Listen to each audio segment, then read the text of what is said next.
Kaleshwaram commission గడువును మరో 2 నెలలు పొడిగిస్తూ తెలంగాణ ప్రభుత్వం ఉత్తర్వులు జారీ చేసింది. కాళేశ్వరం బ్యారేజీల నిర్మాణాల్లో కీలక భూమిక పోషించిన మాజీ సీఎం కేసీఆర్ ను క్రాస్ ఎగ్జామినేషన్ చేశాకే జస్టిస్ పినాకి చంద్రఘోష్ కమిషన్ ప్రభుత్వానికి నివేదిక సమర్పించనున్నట్లు తెలుస్తోంది. షెడ్యూల్ ప్రకారం ఈ నెలాఖరున కమిషన్ గడువు ముగియనుంది. కేసీఆర్, హరీష్ రావు, ఈటెలను కమిషన్ ఇప్పటి వరకు విచారించలేదు. అయితే లభించిన పత్రాల ఆధారంగా వారి పాత్రను నిర్ధారిస్తూ వారం రోజుల్లోపు నివేదిక ఇవ్వాలని కమిషన్ యోచించింది. ఈ నెల 22న నివేదిక ఇచ్చేందుకు కమిషన్ సంకేతాలు ఇచ్చింది. కానీ అకస్మాత్తుగా కమిషన్ విచారణ గడువును జూలై 31 దాకా పొడిగిస్తూ తెలంగాణ ప్రభుత్వం ఉత్తర్వులు జారీ చేసింది.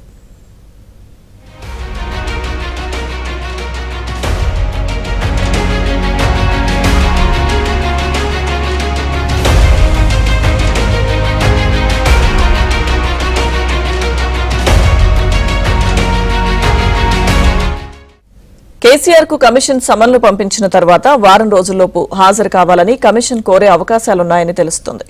మరోవైపు కాళేశ్వరం ఎత్తిపోతల పథకంలోని మేడిగడ్డ, అన్నారం, సుందిళ్ల బ్యారేజీల భద్రతపై పరీక్షలు చేపట్టాలని కేంద్ర ప్రభుత్వ సంస్థలను రాష్ట ప్రభుత్వం కోరింది.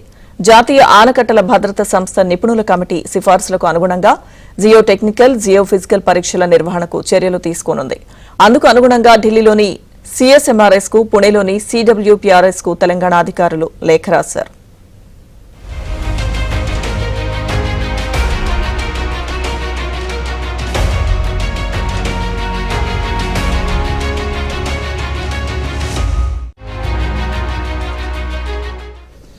మేడిగడ్డలో పరీక్షల కోసం CSMRS కు, అన్నారం, సుందిళ్ల బ్యారేజీల పరీక్షలకు CWPRS ను కోరారు. ఇక ఈ పరీక్షల నిర్వహణకు ఎంత ఖర్చవుతుందో తెలియజేస్తే నిధులు ఇస్తామని అన్నారు. బ్యారేజీలపై పరీక్షలు, అధ్యయనాల నివేదికల ఆధారంగా వాటి పునరుద్దరణ, మరమ్మతు ప్రణాళికలకు CWC ఆమోదం తీసుకోవాలని NDSA దిశానిర్దేశం చేసిన నేపథ్యంలో పరీక్షల నిర్వహణ బాధ్యత కూడా కేంద్ర సంస్థలకే తెలంగాణ నీటిపారుదల శాఖ అప్పగించింది.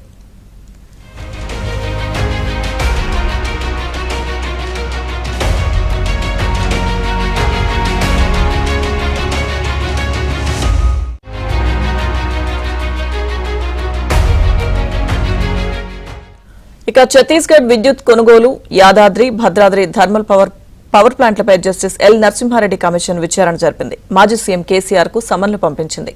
అయితే విచారణ పూర్తి కాకుండానే దోషిగా ప్రకటించేలా జస్టిస్ నరసింహారెడ్డి ప్రకటనలు చేశారంటూ సుప్రీంకోర్టును కేసీఆర్ ఆశ్రయించారు. దాంతో జస్టిస్ ఎల్ నరసింహారెడ్డి వ్యవహార శైలిపై సుప్రీంకోర్టు అభ్యంతరాలు తెలిపి ఆయన్ను విచారణ నుంచి తప్పించింది. ఇక ఈ క్రమంలో విద్యుత్ విచారణ కమిషన్ బాధ్యతలను జస్టిస్ మదన్ భీమరావు లోకూర్ తీసుకున్నారు. ఛత్తీస్గఢ్ విద్యుత్ కొనుగోలు, యాదాద్రి, భద్రాద్రి థర్మల్ నిర్మాణాలపై కేసీఆర్ సమర్థన ఇస్తూ రాసిన లేఖనే ఆయన అభిప్రాయాలుగా పరిగణలోకి తీసుకున్నారు.